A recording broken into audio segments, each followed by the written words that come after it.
Hey, what's up, guys? This is Rob from LearnBridge.nyc, and I want to go over some of the hands that we've seen in the last 2 weeks of our online tournament. These would be the tournaments that started on June 30th, and this past Friday's tournament, which started on July 7th. So we're going to start with some hands from the June 29th tournament, and we'll hit up some of the hands from the July 7th tournament at the end of the video. So the first hand I want to look at is the June 30th tournament, board number 2. And this was a little conventional confusion here.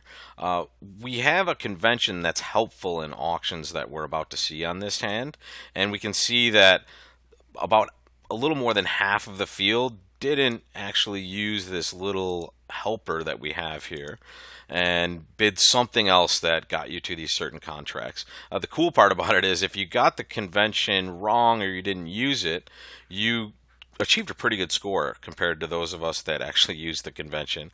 But I want to go through it just a little bit, and we'll try to dive a little more deeply, in another lesson at some point on the site.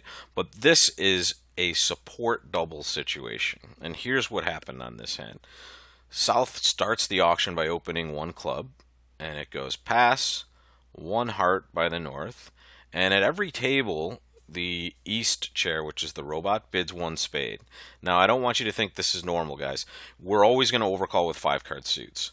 The robot is doing something maybe an expert human player might do occasionally, especially when you're not vulnerable. They're making a bid that is very lead directing in nature. The one spade bid is generally just designed in situations like this when we have 4 cards to just be, hey, if you lead this suit, it's probably good for us, and they have a very good holding in this suit. However, now we have an opportunity as South to actually make the correct bid, which is this bid right here. This is what's called the support double. And it occurs in situations where we've opened the bidding, our partner has responded a major suit, and our right-hand opponent has bid something at a relatively low level, usually before 2 of the major that we're talking about here. So we see we open one club, North bids one heart, and East bids one spade. If we had 4 hearts, we would always just bid 2 hearts here. And for those of you that did bid 2 hearts, remember, you are showing 4 in this situation always, because partner only guarantees 4 when they bid at the 1 level. You can't know if they have more than that. So we're not supposed to bid 2 hearts. Those of us that bid 2 clubs showed a 6-card club suit. All right, you have a good 5-card club suit, and it's not, terrible to sometimes rebid a 5-card minor, but here you actually have an even better bid, and it is that support double. What this means in this situation is I have exactly 3-card support and the major you just bid. So all we're saying by doubling is, hey, I have 3 hearts. And that's exactly what we want partner to know. And this is great when partner actually has a 5-card suit. They know they have a fit and they can now bid accordingly. However, West now bids 2 spades and it comes pass, pass back to us. We should not be bidding here. We should definitely be passing 2 spades. We've told partner everything we have already. We've said we had an opening hand. We also showed 3-card heart support. We don't want to really be bidding at the 3 level when partner is certainly not taking a call themselves. And look at the vulnerability, guys. We're vulnerable, they're not. So in this spot, while bidding further would definitely be good for you guys, and it was, those of you that got to these high-level contracts went down, but you actually went down less than they could make just playing their 2-spade contract. So the support double is a nice gadget, and you don't necessarily have to incorporate this into all of your partnerships, but when you play with the robot, make sure you're looking at what these bids mean before you even make them. When you go to that bidding box, if you're not sure what the right bid might be, just kind of mouse over the options that you have in front of you that you think are reasonable. And it'll tell you exactly what it'll mean. And sometimes you'll be able to find a bid that you might not know, but the robot will help you get there. So don't be afraid to do that. Also, I want to show you another way you can use this result screen if you haven't seen it already. And it's this little robot button down here. This is GIB. And this is the name or the abbreviation for the robot. And the robot can tell you what all of your potential leads will result in. So if you notice here, before the opening lead to this 2-spade contract, my hand is on lead and it has 13 choices, right? These choices here assuming we play perfectly afterwards, will result in the contract going down 1. So if I let a club or a small heart, we would have beaten this contract 1 trick if we defend normally afterwards. So you can kind of go through this even as we're playing. So I led the ace of diamonds, which certainly wasn't going to beat this contract. And if I fast forward a few tricks here, just randomly, this is how the play went at this table, and I press this again. Now we're looking at it from this side of the table, and that's because West is on lead. West just won this trick. So here are the results of these plays. If we lead this card right here, which is the 7 of clubs, we're going to take 2 over tricks. And if we lead a small heart, we're going to make exactly 2. So as we forward through this, we see the robot is playing perfectly.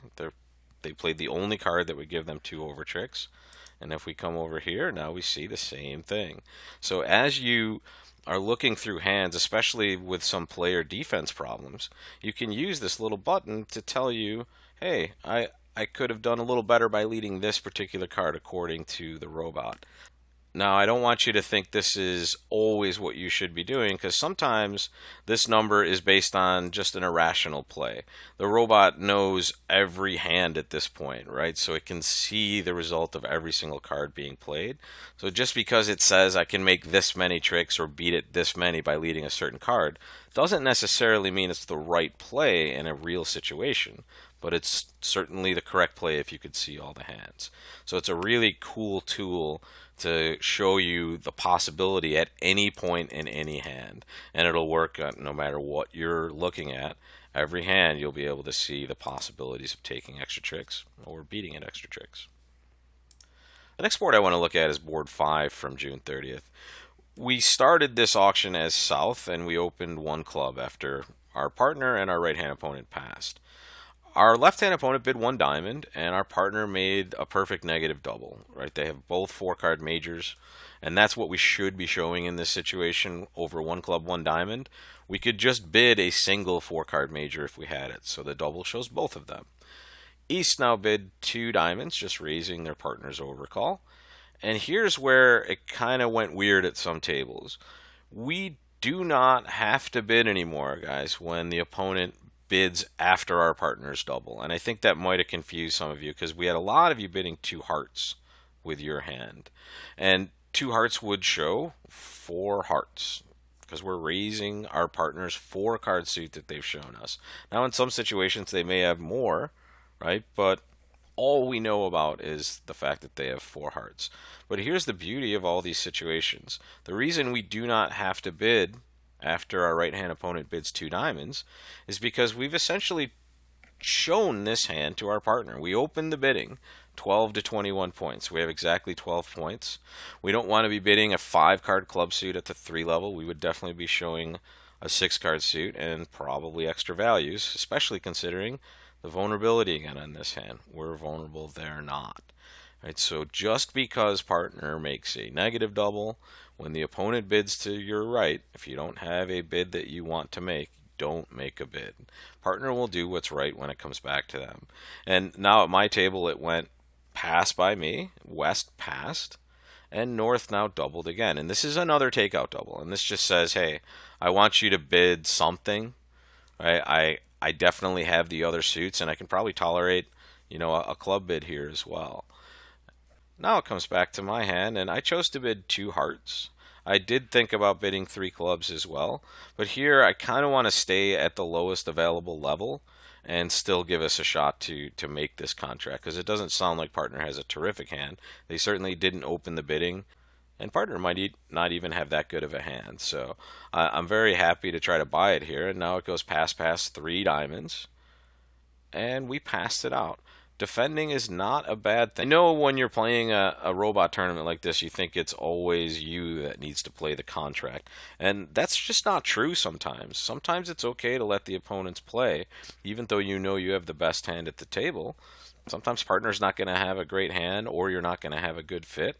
And in this hand, it's very normal just to sit back and let them play 3 diamonds. And as you can see, I beat it 2 tricks at my table. Here we did okay if we got to clubs at the 3 level, But again, taking a huge risk on an auction like this to be bidding freely after that spot. So here, if we just let them play three diamonds, we do much better than all the people that are bidding way too much and going down a lot. So hand number 7, the excitement of the tournament, the slam hand. This auction was different at a lot of tables, and I just want to take you through my auction and explain all the bids that were made at my table if you've been looking at this result screen. I opened 2 clubs with my hand. Very normal here. Big hand, lots of high card points, a very good 6-card spade suit. And the robot responded by bidding 2 hearts. And here's what 2 hearts means in a normal agreement, and the robot takes this pretty much the same way. When we bid something other than 2 diamonds in response to 2 clubs, which is our waiting bid, we're going to have something specific and good for this bid. So when we respond something other than 2 diamonds to the opening 2 club bid, we're showing a good response. And the way you should treat this is you should agree that the suit bid is of good quality. 2 of the top 3 honors and at least 5 cards. I like it to be 6 usually. You really want partner to make their normal rebid first before you decide where you might want to go. But it's okay to do it with a good 5-card suit. Obviously 6 is okay, but a good quality suit and at least 8 points. Right? You have enough for game, obviously, and you're very close to having enough for slam. So that's what our robot partner does on this hand. They bid 2 hearts. And we don't love hearts, but we clearly want to get our spade suit out in the open, so we bid 2 spades. And our partner now rebids 3 hearts. So now we should assume they have a 6-card suit. Obviously a good 6-card suit, which isn't necessarily spectacular for our hand. But we still should not give up on the idea of finding a fit. I just rebid 3 spades with my hand because 2 spades, while it's usually a 6-card suit, could certainly be a 5-card suit when partner responds with a new suit of 2 hearts. So I want to make it clear that that's my suit. And now the robot really takes care of the rest. The robot just key cards now. They bid 4 no trump, which they understand is Blackwood for spades. And this is keycard Blackwood, obviously. And the one weird thing about the robots is I teach 1430, and that's what most of you are probably playing. The robot plays the exact opposite of that. They play 0-3-1-4. So my 5 diamond bid shows 1 or 4 key cards. And that's weird. It's a little transposed, and I'm sorry about that. But you can agree to play it any way you want in your real life, but I kind of prefer 1430. I know a lot of people do, but the robot's like 0-3-1-4, and that's what we have to play because that's our partner. And here's where it gets kind of cool. North bids 5 hearts, which after our keycard response, we haven't talked about the queen. The only keycard responses that talk about the queen are 5 hearts and 5 spades. So we bid 5 diamonds showing 1 or 4 key cards. And our partner still wants to know about that queen of trump. And you can see why. They have 2 small spades.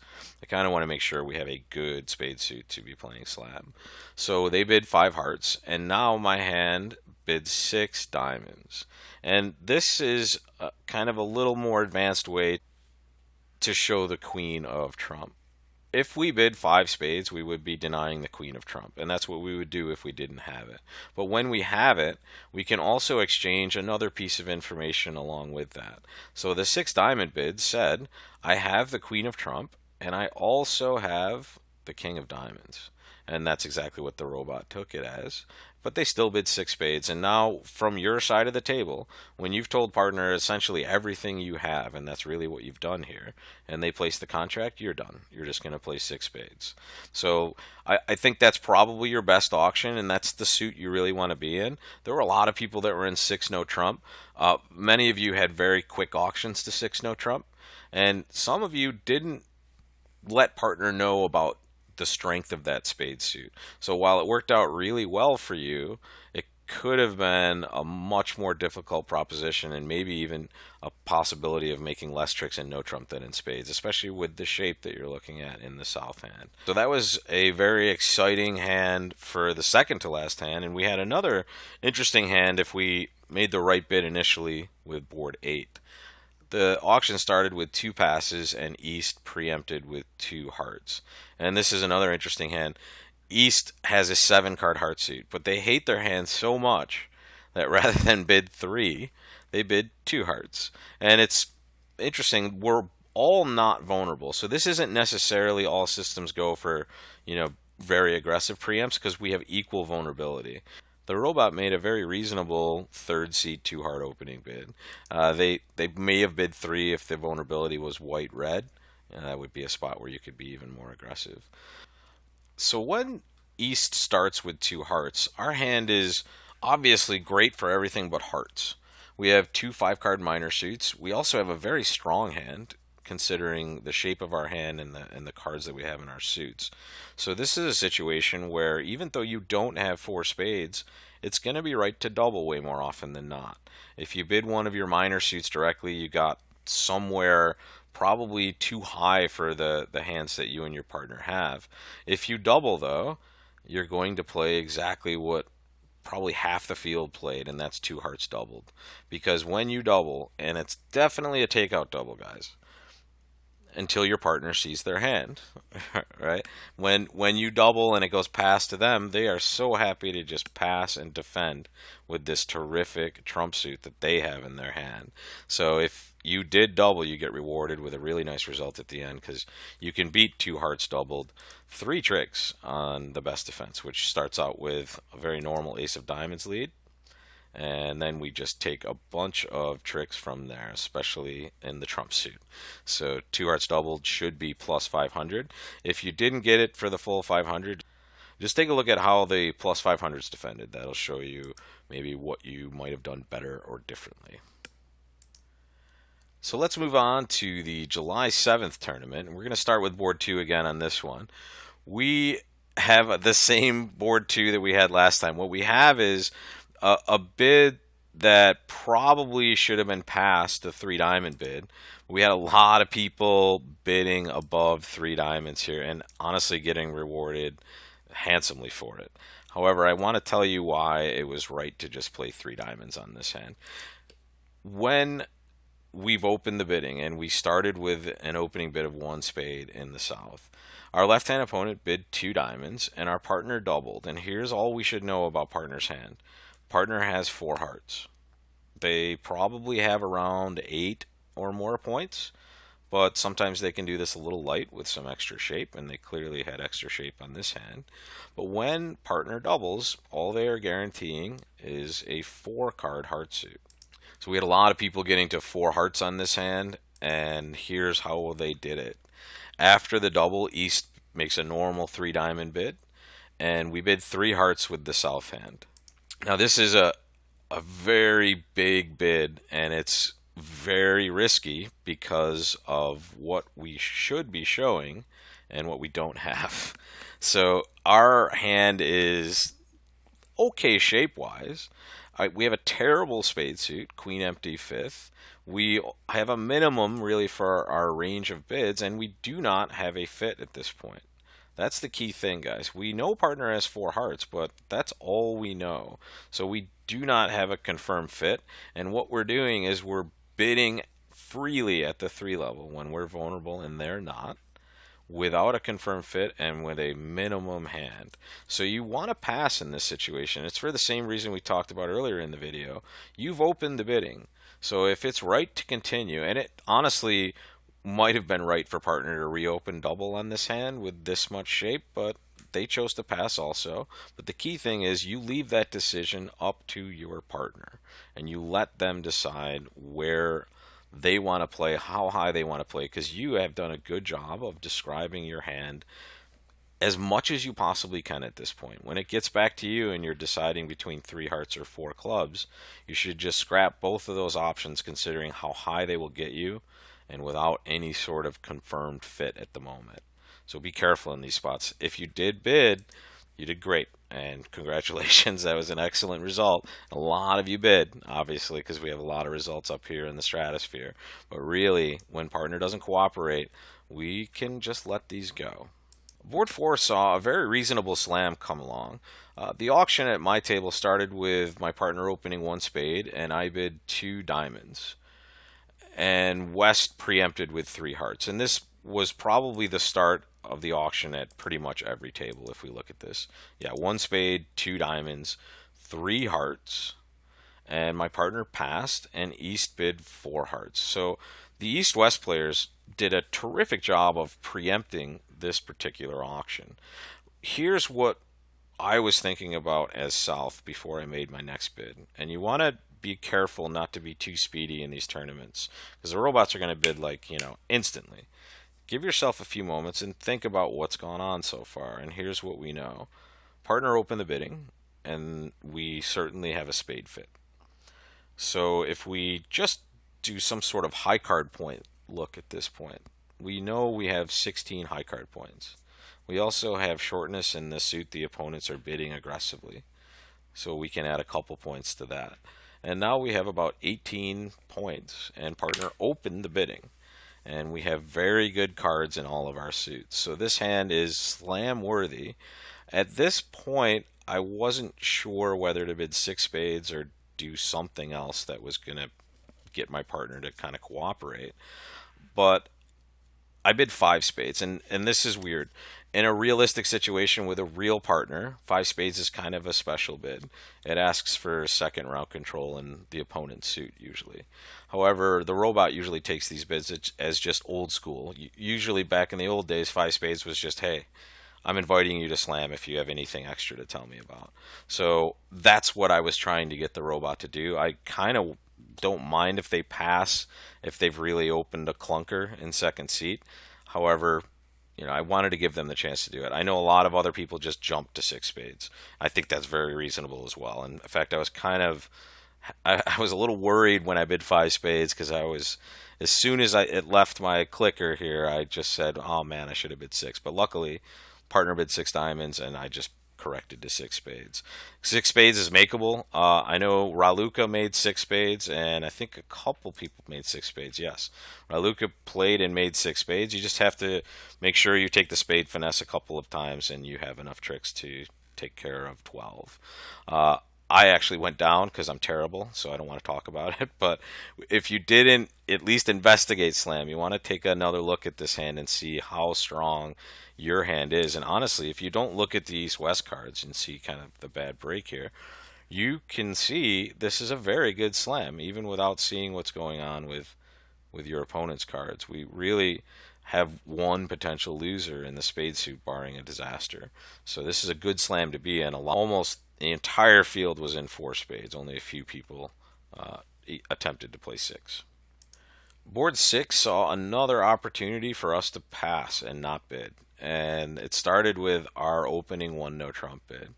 Uh, Very normal to open one no trump. Some of you open one club, and this is a no-no with this hand. You have a very decent, balanced 15 to 17.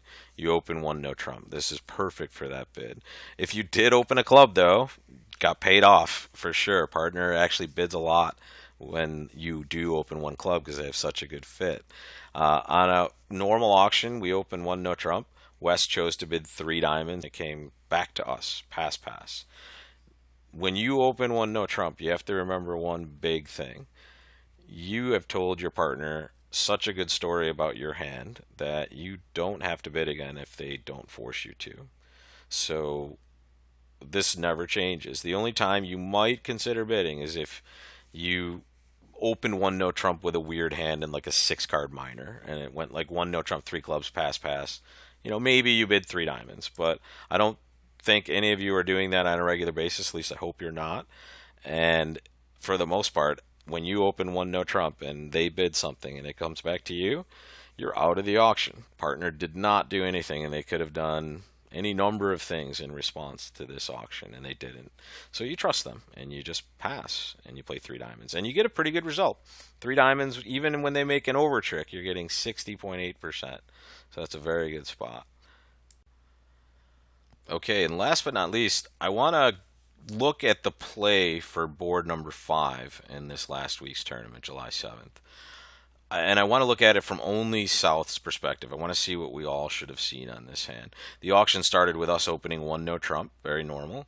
Partner bid two no trump, which when we click on it, we see is a minor suit transfer. And always do this with their minor suit bids. They play a lot of weird stuff in this spot. A lot of it works well though, so they do it because they understand it and it's easier for them. So when you see this bid, you just accept the transfer. You just bid 3 clubs, and now partner bids 3 hearts, which is a splinter. This just means they're short in the heart suit, and you have a very nice holding in hearts, so 3 no trump is a comfortable bid for you. And notice also to the right, 12 total points, forcing to 3 no. So we're bidding that for sure. We're playing 3 no trump from the south, and we see our left hand opponent lead a heart. And we win the queen and dummy because it's allowed to win. Very nice. Extra trick for us. And now we can count our winners. We already won 1 heart trick. We have 3 diamonds, that's 4. We have the ace of hearts, that's 5. The ace of spades, that's 6. And 2 clubs is 8. Now, right now, you could play the ace and king of clubs. And if they divide evenly, you're going to take all 6 of those club tricks. And really, you're essentially going to take 12 tricks. Right? You're taking 6 clubs, 2 hearts is 8, 3 diamonds is 11, and the ace of spades is 12. So that would be an excellent result if the clubs break evenly. And here is the problem, and I'm going to step forward 1 trick. The next thing I did was cash the ace of clubs, because now if I see the queen and obviously the other player follows, I am home free because I know they're breaking 3-1, and I get to take the king and the jack, and now the rest are good. So I wanted to see if I saw the queen drop first. I did not. The problem right now is if I play the king of clubs and they're not dividing evenly, meaning my right hand opponent has queen small left, which is the worst situation, or my left hand opponent has those cards left. So if I play 8 ever, 9 never, which is usually what we want to do, I may even go down in these situations. Because if I play the king of clubs right now and this suit does not break evenly, I have to give up a club to make these 3 clubs good. However, can I get back to that hand? And the answer is a clear no, I cannot. Because after I play that 3rd round of clubs, I will not have a club in my hand to get back over there. So here's what I did next. I played a diamond to my ace, and that gets me back to my hand. And now I led a low club, and my left-hand opponent played low. Now, once again, you can chicken out and play the king here, and you might be right. If you see the queen, all of these are good tricks.